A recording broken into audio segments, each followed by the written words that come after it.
India में mass rapid transit system का development काफ़ी कैपिटल इंटेंसिव एक्टिविटी है। एक सिंगल किलोमीटर बनाने की कॉस्ट 200 करोड़ से 600 करोड़ रुपए तक जा सकती है, डिपेंडिंग ऑन कि वो लाइन एलिवेटेड है या अंडरग्राउंड। तो हर एक लाइन बनाने के लिए मल्टी टियर्ड फाइनेंशियल आर्किटेक्चर डिजाइन करना पड़ता है। सेंट्रल गवर्नमेंट जो है उन्होंने 2017 में एक कॉम्प्रिहेंसिव पॉलिसी लॉन्च की, जिसने मेट्रो को एक ट्रांसपोर्टेशन प्रोजेक्ट से बदलकर एक अर्बन ट्रांसफॉर्मेशन प्रोजेक्ट की तरह ट्रीट करना शुरू किया। इस पॉलिसी के मुताबिक किसी भी स्टेट को सेंट्रल फाइनेंस असिस्टेंस के लिए 3 प्राइमरी मॉडल्स में से एक सेलेक्ट करना होता है। इस पॉलिसी का मेन गोल स्टेट्स पर फाइनेंशियल बर्डन जो है उसे कम करना है और प्राइवेट पार्टिसिपेशन को और एनकरेज करना है। 3 मोड में से पहला जो है वो है 50-50 जॉइंट वेंचर मॉडल। ये मॉडल सेंट्रल गवर्नमेंट और रिस्पेक्टिव स्टेट गवर्नमेंट जो है वो आपस में एक दूसरे के साथ इक्वल इक्विटी पार्टनरशिप करती हैं। जैसे Delhi metro, Bangalore metro, Chennai metro examples हैं इसके बहुत अच्छे। सेंट्रल और स्टेट गवर्नमेंट जो है 50-50 जॉइंटली ओन करती है, तो डिसीजन भी उनके 50-50 होते हैं। दूसरा है सेंट्रल ग्रांट मॉडल। इसमें central government direct cash support देती है 10% टोटल लमसम अमाउंट के रूप में। बाकी सारा जो बैलेंस है वो स्टेट गवर्नमेंट खुद अरेंज करती है, चाहे वो लोन से हो, बॉन्ड से हो या फिर खुद के अपने पैसों से। तीसरा है PPP with viability gap funding, VGF. जो स्टेट्स प्राइवेट डेवलपर्स के साथ टाई अप करती हैं उन्हें मिनिस्ट्री ऑफ फाइनेंस के कैपिटल फ्रेमवर्क के अंदर वीजीएफ स्कीम्स का बेनिफिट भी मिलता है। हैदराबाद मेट्रो का जो फेज़ 1 है और मुंबई मेट्रो की जो लाइन 1 है वो इस मॉडल पर डेवलप की गई। लेकिन हमने जैसा कि देखा है कि पीपीपी मोड जो है वो हर समय सक्सेसफुल नहीं रहता, क्योंकि काफ़ी इश्यूज आते हैं। उसकी बात हम आगे करेंगे। मेट्रो पॉलिसी 2017 के अंदर किसी भी सिटी को मेट्रो रेल प्रोजेक्ट इंप्लीमेंट करने से पहले एक ऑल्टरनेटिव एनालिसिस रिपोर्ट भी सबमिट करनी पड़ती है। इसमें स्टेट्स को ये प्रूव करना पड़ता है कि मेट्रो के अलावा कुछ दूसरे जो लोअर कॉस्ट ऑप्शंस हैं, जैसे बस rapid transit, metro light, metro neo, जो ट्रैम जैसे होते हैं, या लाइट रेल, ये जो है डिमांड को फुलफिल नहीं कर पाएंगे। उनको हाई कैपेसिटी मेट्रो की जरूरत पड़ेगी। अगर वो रिपोर्ट प्रूव हो जाती है तभी सेंट्रल गवर्नमेंट उनको फिर पैसे देती है। कॉम्प्रिहेंसिव मोबिलिटी प्लान बनाना होता है जो एक मैंडेटरी प्री रिक्विजिट है इसके लिए।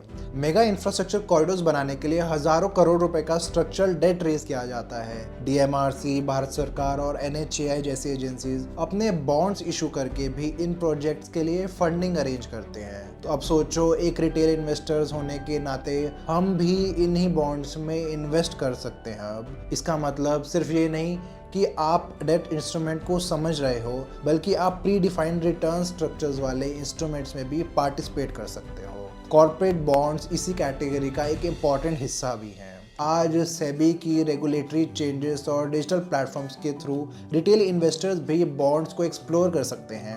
विंड वेल्थ भी एक सेबी रजिस्टर्ड ब्रोकर है जहां आप listed fixed return bonds explore कर सकते हो। सिंपल लैंग्वेज में समझो तो यहाँ पे आपको पहले से क्लियरली पता होता है कि कितना इंटरेस्ट मिलेगा और कब आपका प्रिंसिपल अमाउंट जो है वो वापस आएगा। कॉर्पोरेट बॉन्ड्स में रिटर्न्स यूजुअली 9 से 12% की रेंज में मिलते हैं और ये बॉन्ड्स जनरली BBB से AA रेटेड होते हैं। पहले ऐसे बॉन्ड इन्वेस्टमेंट्स में पार्टिसिपेशन रिलेटिवली लिमिटेड होता था क्योंकि मिनिमम इन्वेस्टमेंट अमाउंट्स काफ़ी हाई थे। लेकिन सेबी के रेगुलेटरी चेंजेस के बाद डिजिटल प्लेटफॉर्म्स के थ्रू रिटेल इन्वेस्टर्स भी छोटी अमाउंट से इन लिस्टेड बॉन्ड्स को एक्सेस कर पा रहे हैं। प्रोसेस भी सिंपल है। आप यूपीआई या नेट बैंकिंग से इन्वेस्ट कर सकते हो और अपने डैशबोर्ड पर रीपेमेंट शेड्यूल और इन्वेस्टमेंट डिटेल्स इजीली ट्रैक भी कर सकते हो, जिससे ट्रांसपेरेंसी भी बनी रहती है। एक और इंटरेस्टिंग बात है कि विंड वेल्थ हर लिस्टेड बॉन्ड में खुद भी इन्वेस्ट करता है, जिससे ट्रस्ट और अलाइनमेंट और स्ट्रांग हो जाता है। और अगर कभी मैच्योरिटी से पहले एग्जिट करना हो तो प्लेटफॉर्म के थ्रू रीसेल का ऑप्शन भी मिल जाता है आपको। विंड वेल्थ हर क्वार्टर इशूअर्स की मॉनिटरिंग भी करता है और उनके फाइनेंशियल्स और ऑपरेशनल परफॉर्मेंस से जुड़ी इंपॉर्टेंट अपडेट्स इन्वेस्टर्स के साथ भी शेयर करते रहता है रेगुलरली। हर इन्वेस्टर हमेशा लेटेस्ट डेवलपमेंट से इन्फॉर्म रहे और बेहतर इन्वेस्टमेंट डिसीजन ले, यही उनका एम है। अगर आप अपना पोर्टफोलियो डाइवर्सिफाई करना चाहते हो तो विंड वेल्थ को एक्सप्लोर करना डेफिनेटली वर्थ इट हो सकता है आपके लिए। लिंक इसका जो है डिस्क्रिप्शन में नीचे दिया गया है, आप चेक कर सकते हो। Click on the link right now. Bharat के लगभग सभी मेजर मेट्रो कॉरिडोर्स के डेवलपमेंट में Japan international cooperation agency JICA का रोल फंडामेंटल रहा है। इन्होंने दिल्ली, बेंगलोर, चेन्नई, मुंबई और कोलकाता जैसी मेगा सिटीज के लिए 3.7 ट्रिलियन जापानीज येन यानी 1,90,000 करोड़ रुपए से ज़्यादा का ऑफिशियल डेवलपमेंट असिस्टेंस, जिसे ODA लोन्स कहते हैं, वो कमिट किया, जो कि बहुत बड़ी फिगर है। मतलब कह सकते हैं कि एक तरीके से काफ़ी इंपॉर्टेंट भाग रहा है JICA का इंडिया की मेट्रो डेवलपमेंट में। इनके जो लोन्स होते हैं वो भी लॉन्ग टेन्योर्स के होते हैं, मतलब 50 साल या उससे ज़्यादा का टेन्योर होता है आप पे बैक करने के लिए। और इनके जो इंटरेस्ट रेट होते हैं वो भी बहुत लो होते हैं, 0.1% से 1.5%, जो कि बहुत ही कम है। हम अगर नॉर्मली भी लोन लेने जाएं तो हमें कभी इतने लो इंटरेस्ट रेट पे कभी नहीं मिलेगा। इस टाइप के जो लोन्स हैं उनको इम्प्लीमेंटेशन कैपिटल भी कहा जाता है, जो कैश फ्लोज पर बढ़ने वाले प्रेशर को भी कम करता है। दिल्ली मेट्रो फेज़ 1 में JICA ने 6,356 करोड़ का ऑफिशियल लोन दिया था ये वाला, और जो सरकार है 1,400 करोड़ रुपए दोनों ने दिए, सेंट्रल और दिल्ली की। यूरोपियन इन्वेस्टमेंट बैंक जो है EIB, उन्होंने भी 1,607 करोड़ रुपए का लोन दिया था इसके लिए। फेज 3 में बड़ा साइज भी हो गया, सब कुछ बड़ा हो गया, तो JICA ने 19,656 करोड़ रुपए का लोन दिया था। सेंट्रल और दिल्ली सरकार ने 4,200 करोड़ रुपए ईच, और बाकी लोन से 20,509 करोड़ रुपए आए थे। वैसे ही बेंगलोर मेट्रो फेज 3 के लिए JICA ने 6,100 करोड़ रुपए का लोन दिया। तो ये फिगर ऐसे ही बढ़ती जाती है बाकी मेट्रोज के लिए भी। JICA ने ना सिर्फ मेट्रो के लिए बल्कि जो बुलेट ट्रेन बन रही है और जो दूसरे प्रोजेक्ट्स हैं उसके लिए भी काफ़ी लोन दिया है। मेट्रो कॉरिडोर्स बनने से ट्रैवल में तो फ़ायदा होता ही है, लेकिन जो आसपास की जो प्रॉपर्टी रेट्स हैं वो भी काफ़ी ज़्यादा बढ़ जाते हैं। मार्केट वैल्यू पूरे रीजन की एक्सपोनेंशियली बढ़ने लगती है। उसके बाद कई लोग आसपास रहने लगते हैं, काम करते हैं, या फिर कमर्शियल शॉप्स वगैरह भी बन जाती हैं उधर। मेट्रो पॉलिसी जो 2017 की है वो मैंडेट करती है कि स्टेट्स को ये जो वैल्यू इंक्रीज होती है मेट्रो स्टेशन के आसपास, उसको कैसे वो अपने अंदर इंटीग्रेट कर सकते हैं, कैसे उसको और कैप्चर कर सकते हैं, उसके लिए भी कुछ उन्होंने उपाय बताए। पहला है transit oriented development, TOD zones. Corridor के आसपास 150 मीटर से 500 मीटर के रेडियस में high density development area declare किया जाए, ताकि वहाँ जो बिल्डिंग्स हैं वो ज़्यादा फ्लोर्स की बने, डेंसिटी ज़्यादा हो और खुला खुला ना हो, ताकि ज़्यादा लोग मेट्रो स्टेशंस का इस्तेमाल कर पाएँ। दूसरा है higher floor area ratio. Developers को एक्स्ट्रा हाइट्स पर बिल्ड करने की परमिशन दी जाएगी, और जो प्लॉट का एरिया है उसमें भी ज़्यादा परसेंटेज तक वो बिल्ड कर सकते हैं, और जो इनसे बहुत बड़ी डेवलपमेंट फीस कलेक्ट करेंगे वो उसको वापस से मेट्रो प्रोजेक्ट्स में इस्तेमाल कर सकेंगे। बेटरमेंट लेवीज और इम्पैक्ट फीस भी वो लाएंगे, जो प्रॉपर्टीज़ हर स्टेट गवर्नमेंट पर एक स्पेशल डेवलपमेंट सरचार्ज लगाती है ताकि रेवेन्यू कैप्चर हो सके। क्योंकि मेट्रो जो है वो सिर्फ अपने फेयर से ही प्रॉफिट नहीं कमा सकती, उनको ये सारी चीज़ें करनी पड़ेंगी अगर वो अपना ही ऐसा नेटवर्क इंक्रीज़ करना चाहती हैं। तो देश की लगभग 15 मेजर सिटीज़ में चल रहे 500 किलोमीटर से ज़्यादा के मैसिव मेट्रो कंस्ट्रक्शन प्रोजेक्ट जो हैं, उनमें कई बार डिज़ाइन डिलेज या कॉस्ट ओवररन्स भी देखने को मिलते हैं। तो इनके क्या बड़े मेजर रीजंस होते हैं? पहला तो होता है लैंड एक्विजिशन इश्यूज़, क्योंकि डेंसली पॉपुलेटेड एरिया से ये गुजरते हैं, अर्बन सेंटर से, तो वहाँ पे काफ़ी लोग ऑलरेडी रहते हैं या फिर उनके प्रॉपर्टीज़ हैं, तो वो प्रॉपर्टीज़ को लेना, खरीदना या फिर उस पर बिल्ड करना काफ़ी ज़्यादा डिफ़िकल्ट बन जाता है। और अगर कोई कोर्ट केस हो गया तो वो वैसे ही इतने सालों तक लटका रहता है, उससे वैसे ही प्रोग्रेस स्लो हो जाती है। दूसरा है कॉम्प्लेक्स रेगुलेटरी क्लियरेंसेस। कई बार अलग अलग एजेंसीज़ की क्लियरेंसेस लेनी पड़ती हैं, जैसे municipal corporations, environmental ministries, forest department, archaeological सर्वे टीम्स। मान लो अगर नीचे कोई पाइपलाइन है तो उसको शिफ्ट करना पड़ता है, आसपास कोई मॉन्यूमेंट है तो उसका भी ध्यान रखना पड़ता है कि उसमें कोई डैमेज ना हो।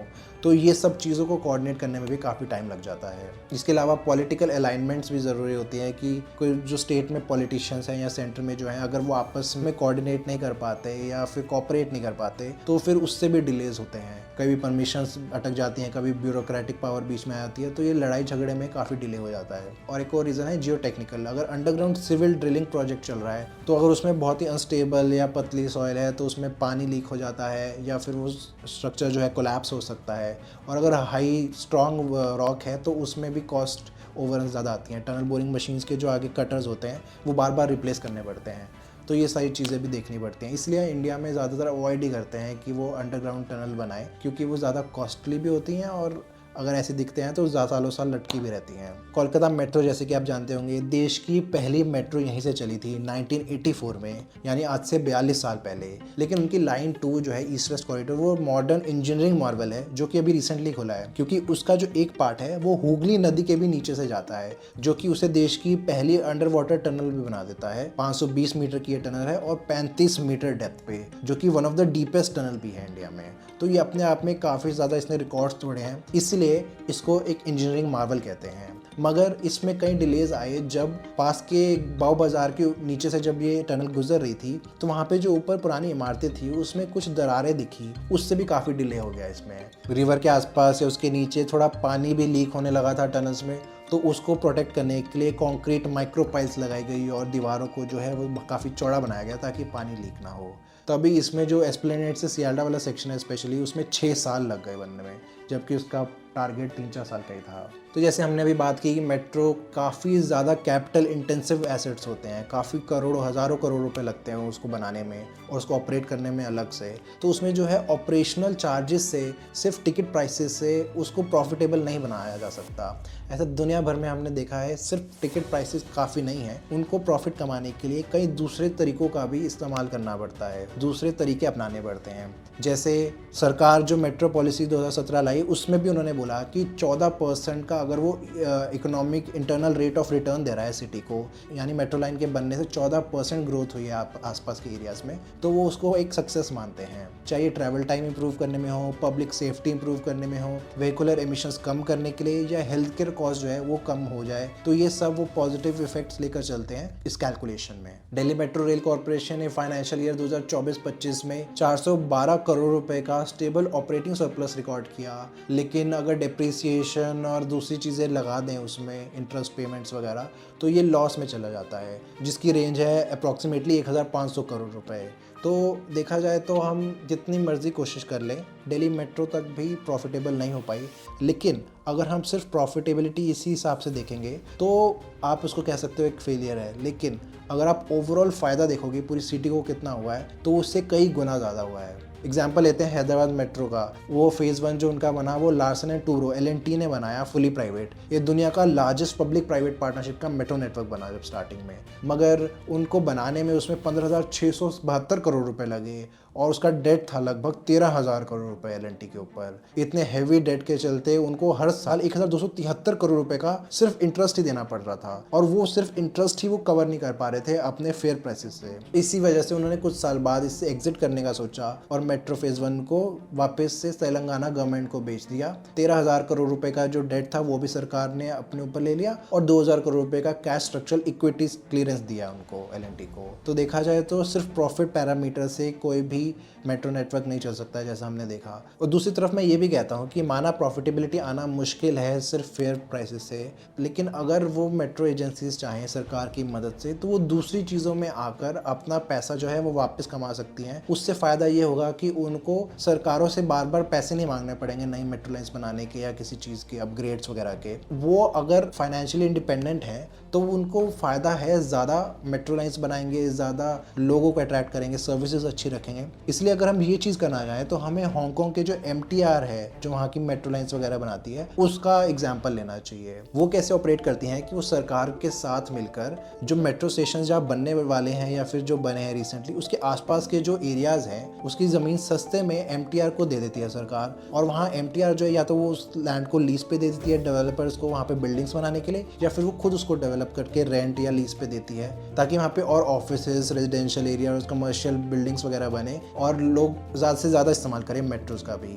इसी वजह से जो उनको ज़्यादातर प्रॉफिट मिलता है उनकी रियल एस्टेट डील से मिलता है। अगर वो बिल्डिंग बना के बेच भी देते हैं तो उनको ज़्यादा फायदा है कंपेयर टू मेट्रो लाइन बनाने के। लेकिन उससे फ़ायदा ये है कि वो जितने ज़्यादा यहाँ से पैसे कमाते हैं वो सारे वो मेट्रो में लगा देते हैं, ताकि वो और ज़्यादा लाइन्स बना सकें और ज़्यादा लोगों को कनेक्ट कर सकें और फिर बीच में थोड़ा प्रॉफिट भी कमा सकें। तो ये वाला मेरे ख्याल से बेस्ट सिस्टम होगा अगर हम इंडिया में भी उसको अप्लाई करना चाहें तो। दूसरा तरीका है ट्रांसपोर्ट फॉर लंदन, TFL, जो लंदन में अंडरग्राउंड ऑपरेट करती है, उसका तरीका अपनाना। उनकी जो 60% ऑपरेटिंग इनकम है वो टिकट फेयर बॉक्स से आती है, मगर बाकी जो है वो फीस और टैक्सेस से आती है। जैसे मान लो अगर किसी बंदे को लंदन के सेंट्रल डिस्ट्रिक्ट में गाड़ी चला के जाना हो तो वहाँ पे कंजेशन चार्ज होता है, कुछ घंटे का या कुछ दिन के हिसाब से होता है। मान लो $10 उनको देने पड़े एक दिन के लिए, तो वो $10 TFL को दिए जाते हैं। सरकार अपने पास नहीं रखती, TFL को देती है, ताकि वो वहाँ पे अंडरग्राउंड सिस्टम या फिर दूसरे बस सिस्टम या दूसरे पब्लिक ट्रांसपोर्ट को बेहतर बना सके। इससे क्या हो गया, पब्लिक ट्रांजिट सब्सिडाइज हो गया और जो प्राइवेट व्हीकल्स हैं उसको डिस्करेज करने में भी हेल्प हो गई। एक तीर दो निशाने हैं। इसके अलावा कार्बन चार्ज भी इंट्रोड्यूस किया उन्होंने रिसेंटली, कि जो भी गाड़ियाँ या फिर दूसरे व्हीकल्स हैं जो पेट्रोल डीजल से आते हैं उसमें कार्बन चार्ज थोड़ा लगा दिया, और जो कार्बन टैक्स है वो फिर ये ग्रीन ट्रांसपोर्टेशन में इस्तेमाल किया, क्योंकि सारी जो रेलवे लाइन्स है वो इलेक्ट्रिकल हैं तो उसमें ज़्यादा पॉल्यूशन नहीं होती।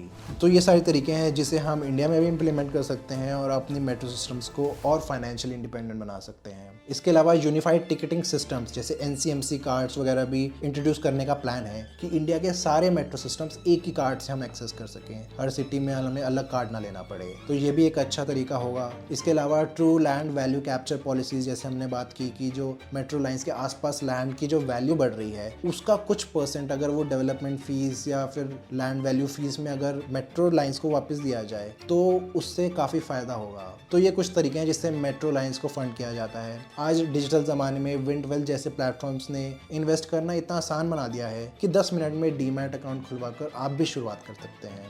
तो आज ही आप अपनी जर्नी शुरू कर सकते हैं बॉन्ड्स में इन्वेस्ट करके, और मेट्रोज, हाईवेज, एयरपोर्ट्स और दूसरे ऐसे प्रोजेक्ट्स में कंट्रीब्यूट करके देश को भी नई ऊंचाई तक पहुंचा सकते हैं, और वो भी इंटरेस्ट के साथ। तो नीचे दिए गए लिंक पर क्लिक करें। ऐसी और वीडियोस देखने के लिए सब्सक्राइब करें।